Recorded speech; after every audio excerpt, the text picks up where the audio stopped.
Here we go. We back, everybody. What's going on?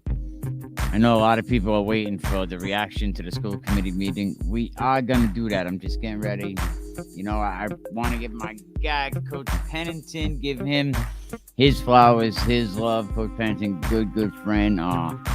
Head coach of the West Warwick Wizards football program. I mean, here's a team that went from I won't say went from the bottom to the top. I mean, but they went in like a year or two all the way up to the semis. Like that has to say a lot about that program, about the kids there, the dedication that it took Coach Pennington to get them there in such a short time.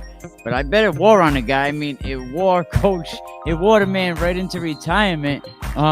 Coach Pennington, what's going on? What's happening? They wore you right into retirement, bro. Yeah, well, hey, retirement was coming no matter what. So that's it's all right, good, man. Congratulations. We'll talk about that first. How does it feel now to retire after what, 28 years of service from the Rhode Island State Police? Yeah, 28 years of service with the Rhode Island State Police, 31 years total, because I was a police officer in the town of West Warwick for 2.5 years before I got on the state police. But hey, for me, it's all about looking forward to what's next, and I'm excited for my future, man. I get to do things that I'm passionate about now versus things that I have to do. I get to do things that I want to do, so that's a plus, man. It makes life much better. Now, let's talk about where you're at now. What is your new gig? Yeah, so now I am the program director for Mothers Against Drunk Driving here in Rhode Island.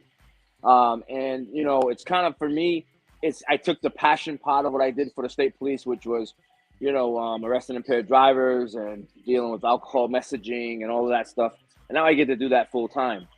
Plus on the flip side of that is I also, I get to be there for people that are going through the worst times in their lives and help them through it, as well as, change some legislation. And there's a whole lot to it, but I'm excited, man. It's something I'm passionate about, so I get a chance to do it.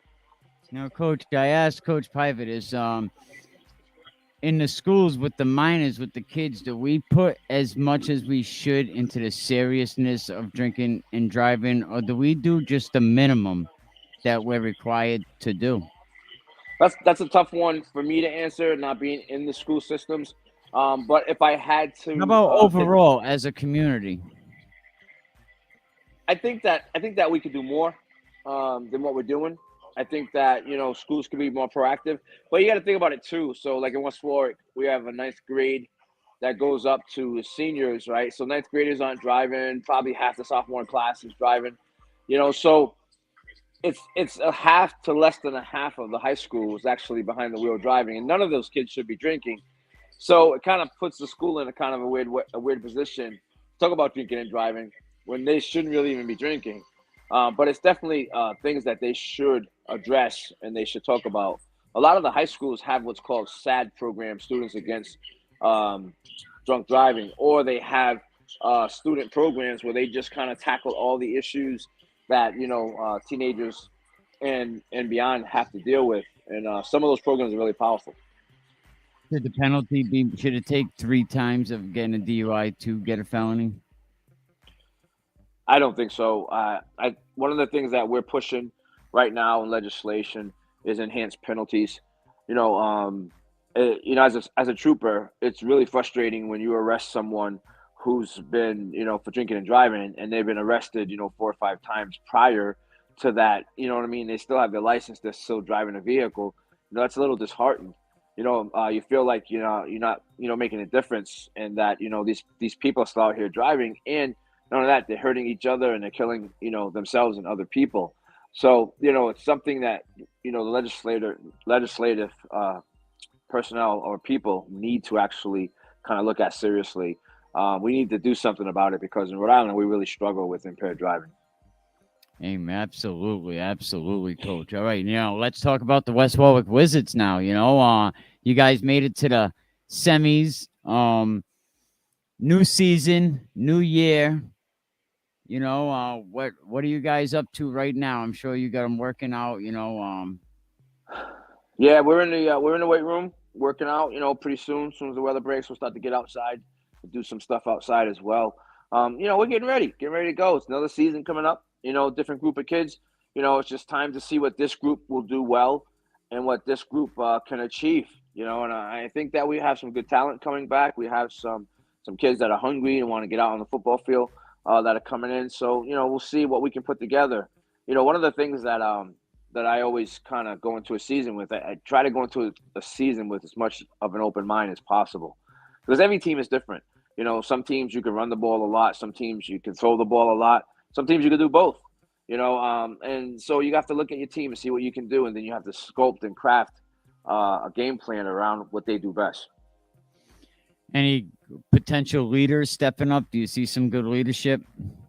I actually already named 3 of my captains. We're gonna have 4. We'll name the 4th one in the fall when we start. But the 3 captains right now that we have is Al Medeiros, Josh Pettis, and Kyle Swanson. Swanson, there's a name that we haven't heard before. Over the West Warwick Wizards. Yeah. You guys been working very, very hard. Last year you made it all the way to the semis. You fell a little short at the end. Yeah. So what are you gonna do this year to improve? Well, I just think that one of the big things we need to improve on is just our discipline and our ability to we need to play better together. And I think we'll get that with this leadership that we have coming in. And we'll make sure that these guys are coming up and that they're going to play better. See, I think the struggle that we had last year, believe it or not, it was a struggle when you have a lot of talent, because everybody kind of wants theirs. You know what I mean? So it's tough to get them to play together. But this year, I mean, we graduated, I think, 17 seniors, and a lot of them played football. So, this year we're going to have a lot of young kids out here playing. We're going to have a lot of new guys playing football. And I think it's going to make us a more disciplined football team. And at the end of the day, I think we'll be able to be in those games a little bit better. And we might even see, a better result at the end of the day. You lose 17, and you think you're going to see a better result this season? Absolutely. The confidence, man. Let's go Wizards. Yeah, I know a lot of people are looking at us going, "Oh boy," but we have a young quarterback coming in who played quarterback all his life, so it's just finding out what he does well, and allowing him to do that. And we have a great backfield coming back with Josh, and we have a couple other running backs coming in that are gonna let us run the football the way we need to run it up front. We're going to have a couple of young kids, but we really do have a good base coming in. So I'm expecting that we'll get that O-line up and going and get it straight. We have James Branch coming back every season. We have Kyle Swanson coming back. So we have some weapons on the offensive side. On the defensive side, I think we're going to be really potentially really good. Because we have Josh come back at defensive end, we got Al and Millie at deep tackles. We have Isaac Caesar coming in at middle linebacker. A couple other linebackers that we have returning. We have we do have a whole secondary come back with James Branch, Kyle Swanson, and Evan Schultz. So we have the potential to have a really good defense on the other side of the ball. So I don't know. People might say West Warwick does have a great a feeder program. You have several now. You have the emergence of the Ocean State Steelers coming up. We have a lot of great coaches. Our friend Najee is a coach over there. A lot of different. So you definitely have great feeder programs going on between the 2 youth programs in West Warwick. Yeah, and last year we had our freshman class was probably about 20 deep. So, I mean, a lot of those kids are good athletes. You just didn't see them on the field because we had all those other guys playing. So I think you're gonna see some of those kids fill in the gap just fine, and we'll be just as competitive as we were last year. And I love the job that your school does on their live stream. You could catch it on YouTube. West Warwick High School has their own live stream with great commentary. I mean, some of the best in the game, with the guys up there, all the knowledge that they have. I heard Mike Green up there last year. A couple other West Warwick Hall of Fame, big time legendary football players. So check Now that out this year. West Warwick has a good system, man, and we're just getting the program back to where it should be. Unfortunately, it kind of fell off for a few years, but we have the talent, we have now the coaching staff in place, and we're gonna be competitive. We're gonna get after it. You bringing back all of your staff? Do you have any new additions this season? Well, we are bringing back our whole staff from last year, and potentially a couple of new additions. I'm not gonna say who they are at this point in time, but Okay. I think some potential new additions that's really gonna put us over the top. You already know who'll be the first to know. But yeah, salute to you guys, man. I love the energy you brought last year. Up to that Coventry game, and I think nobody expected what happened I Thanksgiving Day game. I definitely didn't expect what happened Thanksgiving Day to happen, but it's one of those things where that's a rivalry game, and rivalry games anything can happen. Two teams coming out there to play. One team came out more ready than the other, and that showed. Plus I think too what hurt us is that we lost, our quarterback. So we didn't really have the ability to drive the ball consistently like we needed to. Which definitely put us on the defensive side, and defensively we just couldn't stop them. So just one of those things, man. That happens. They caught us on the best day they could catch us, and they got us. But I still No, think and believe. absolutely. But I still think and believe we play that team, 10 times. We win 9 out of 10 of those games. I think We're so definitely the better too, football team. and I think credit goes to the hard work that Coach Goodhart and his staff put into that program. Absolutely. I think Coach Goodhart done a fantastic job over there, and his game planning was, he game planned well. And I think they're gonna miss him, but they do have Anthony Alejandro, so congratulations to Anthony. I'm sure he's gonna do that program justice. He likes to throw the ball, just by the way. Yeah. I mean, new blood coming in. We'll see what he does over there. I know that it's just gonna be a matter of time for them, because no feeder program, going into the high school, it just makes it hard. I've been in programs where they didn't have feeder programs, and it just makes it extremely hard to just get good football players. I mean, you get athletes, but there'll be athletes that haven't played football before. You know what I mean? And now you got to teach them the game, and they're so far behind everybody else. Well, Our that's the freshmen, problem Goodhart was having. He said, yeah, and I think for the next couple of years, he said, it's tough getting kids putting a team together. yeah, our freshman class. Put it this way: our freshman class came in, and I think I said it had about 20 deep. All 20 kids played football their whole lives, so they've been playing since they were like 6, 7 years old.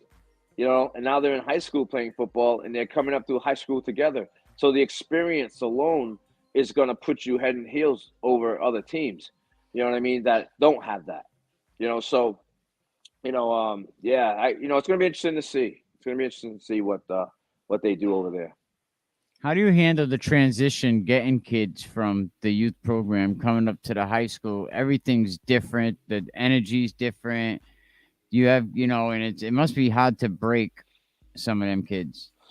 Yeah, well, the good thing about in West Warwick is, one of the differences between West Warwick and North Smithfield. North Smithfield, we didn't have the bodies.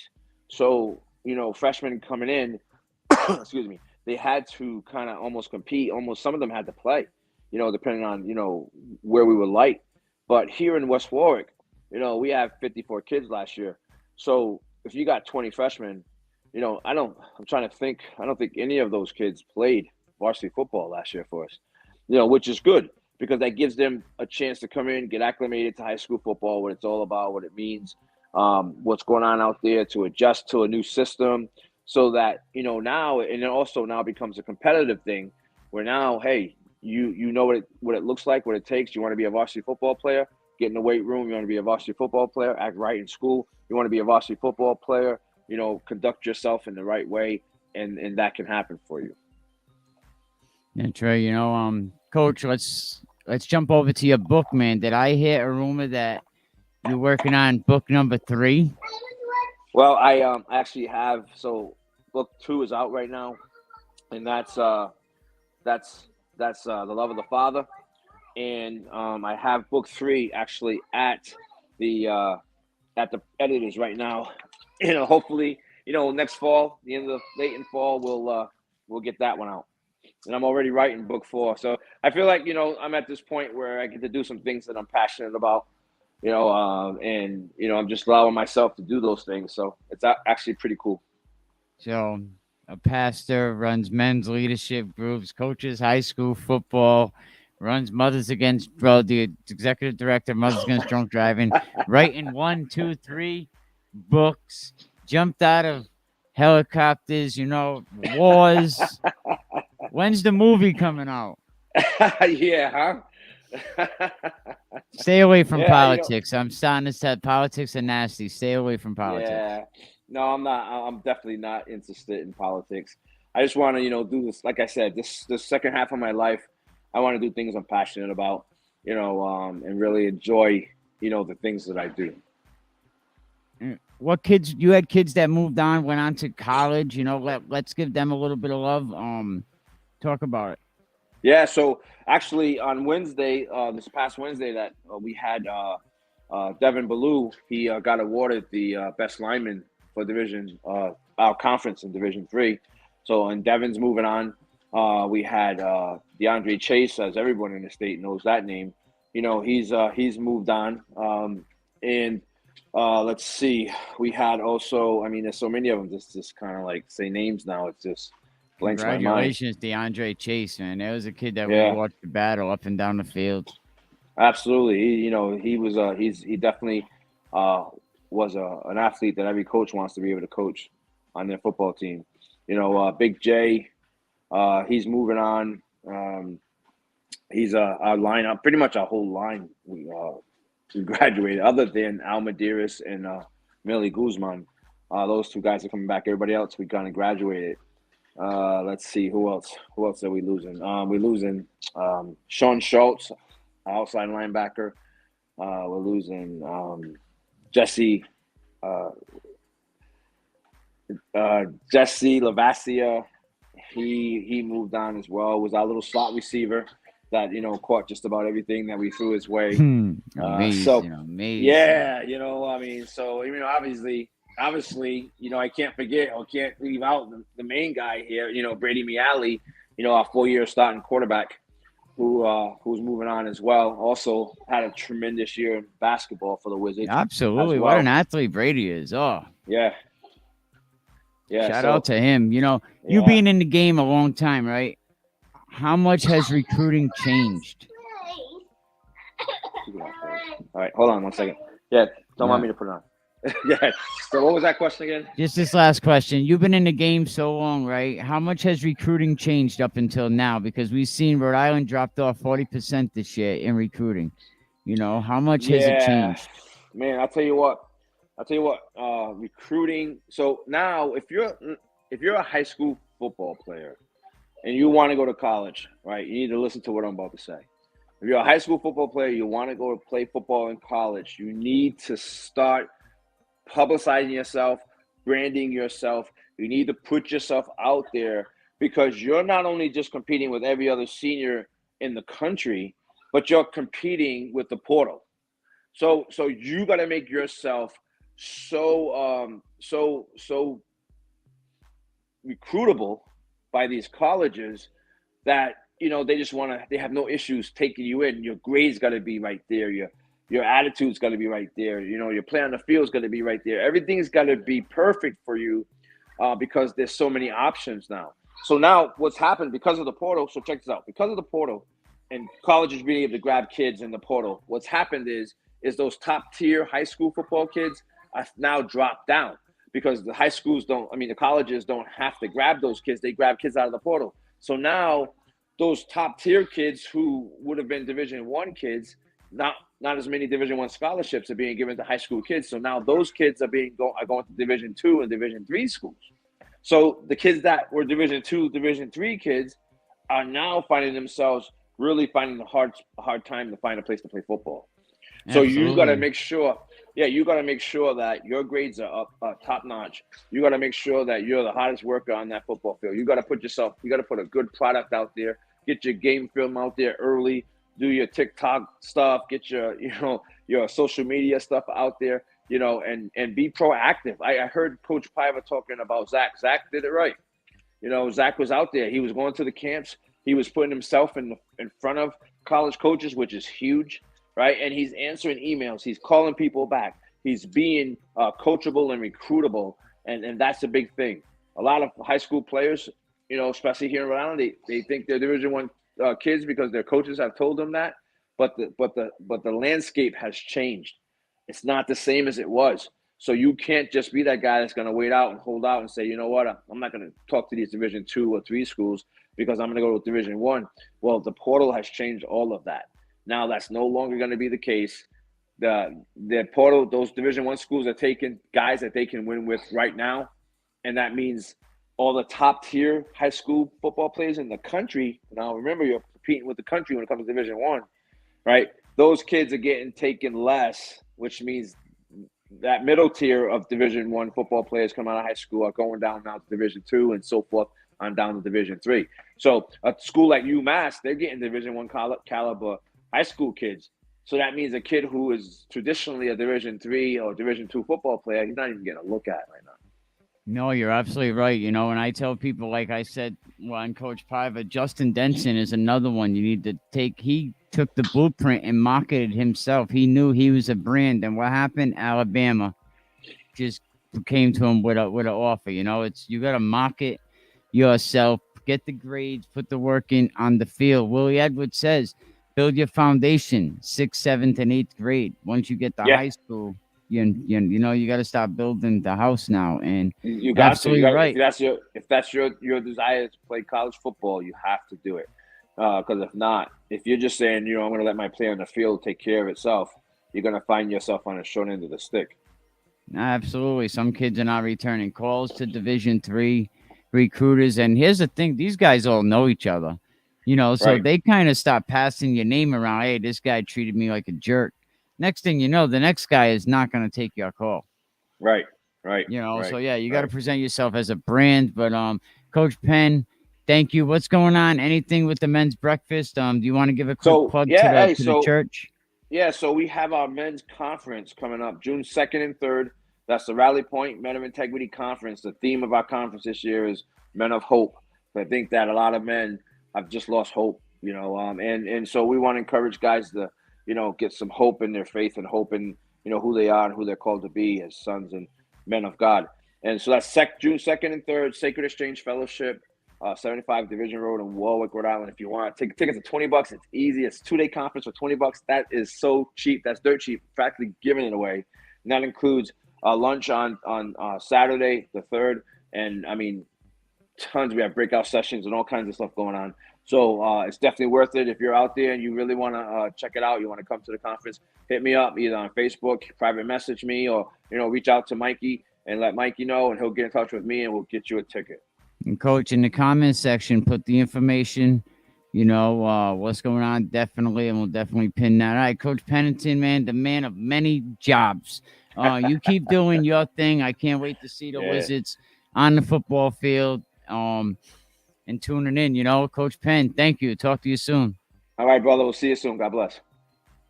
Great man, great friend. Yeah, Coach Penn's welcome anytime. So I said we're gonna be back with another season of great shows. So I'm gonna get ready. Try to figure out.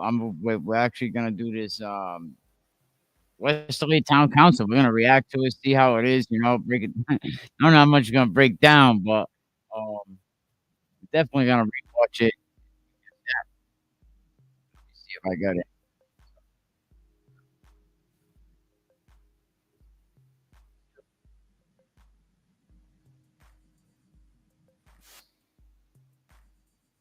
Uh,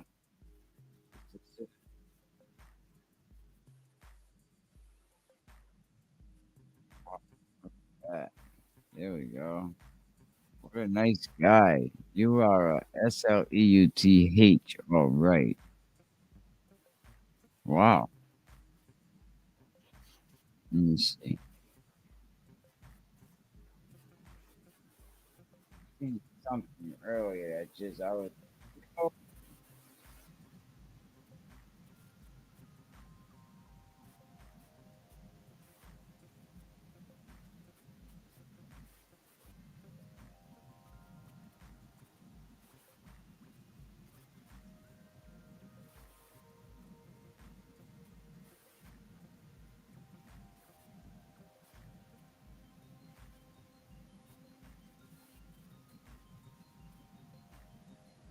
this is it.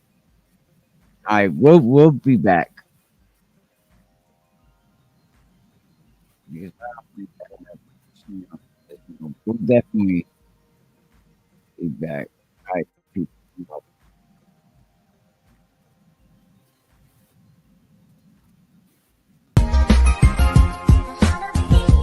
And one of the best games all year. No, it was. It was great. We actually practiced. That is, if you haven't been over there. First person to call in right now at 401-322-9091. I'll give you 20. So 46 degrees, 7:25 in the morning. Mike Gridiron Rebello is with us, but you don't know him. Have a good day, buddy. All right, God bless. there we go. Well, just want to let you know I'm a Boston Red Sox fan. I shouldn't tell her that I'm a New York